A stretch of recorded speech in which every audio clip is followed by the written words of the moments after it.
কুৎসিত রানী নিজেকে সুন্দর করে তুলতে চেয়েছিল। সে চারদিক থেকে চিত্রকরদের ডেকে পাঠালো যেন তারা তার জন্য একটি সুন্দর মুখ আঁকে, কিন্তু সবাই ভয়ে আঁকতে রাজি হলো না, কারণ সামান্য ভুল হলেই কঠিন শাস্তি পেতে হতো। একজন চিত্রকর রানীর জন্য আঁকতে অস্বীকার করতেই পরক্ষণেই সৈনিক তার কান কেটে ফেলল। ঠিক তখনই এক সাহসী মেয়ে সামনে এগিয়ে এলো এবং বলল সে রানীর ছবি আঁকবে। ৩ বছর আগে ওই মেয়ের ৩ বোন রানীর ছবি আঁকতে প্রাসাদে ঠকেছিল, কিন্তু তারা আর কখনো ফিরে আসেনি। বোনদের প্রতিশোধ নিতেই মেয়েটি রানীর জন্য আঁকতে রাজি হলো। রানী মুখোশ খুলে তার আসল চেহারা দেখালো। তার মুখ ভরা ছিল ভয়ঙ্কর দাগ, ক্ষত আর কালো ছোপে। কুঁচকে যাওয়া চামড়া দেখে গা শিউরে উঠত, কিন্তু মেয়েটি বলল সে রানীকে পরীর মতো সুন্দর করে তুলতে পারবে। এরপর সে এক ভয়ঙ্কর বিশেষ পদ্ধতি ব্যবহার করল। সে শূকরের চামড়াকে ক্যানভাস আর শূকরের হাড়কে রং হিসাবে ব্যবহার করল। সে জানত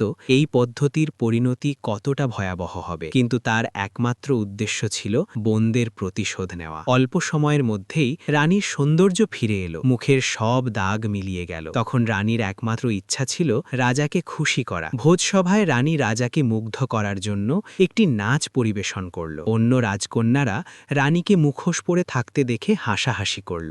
তারা ভাবল নিশ্চয়ই রানী ভীষণ কুৎসিত, কিন্তু যখন রানী মুখোশ খুলল সবাই হতবাক হয়ে গেল। তার স্বর্গীয় সৌন্দর্যে এমনকি রাজাও মোহিত হয়ে পড়ল। রাজা এগিয়ে এসে তার মুখ ছুঁতে চাইল। হঠাৎ করেই রানীর মুখের মেকআপ খুলে যেতে শুরু করল। ভয়ঙ্কর কুৎসি চেহারা দেখে রাজা আতঙ্কিত হয়ে পড়ল এবং রানীকে প্রাসাদ ছেড়ে চলে যেতে আদেশ দিল। ক্রুদ্ধ রানী মেয়েটিকে খুঁজে বের করল এবং তাকে শাস্তি দিতে উদ্যত হল। ঠিক তখনই মেয়েটি বলল তার কাছে রানীকে সুন্দর করার আরেকটি উপায় আছে। লোভে পড়ে রানী আবার রাজি হল। মেয়েটি একটি খরগোশের চামড়া এনে তাতে অত্যন্ত সুন্দর একটি মুখ এঁকে দিল। এই রূপে রানী সন্তুষ্ট হল, কিন্তু সে জানত না এই দুই পদ্ধতি তার চামড়াকে আরও দ্রুত পচিয়ে দেবে এবং শেষ পর্যন্ত তার মৃত্যুর কারণ হবে। এরপর রানী আবার রাজাকে দেখতে গেল। রাজা তার নতুন চেহারা খুব পছন্দ করল। সবার সামনে রাজা রানীকে জড়িয়ে ধরে নিয়ে চলে গেল। স্নানঘরে পৌঁছে রানী ভাবল সে চিরদিন রাজাকে ভালোবাসতে পারবে, কিন্তু হঠাৎ করেই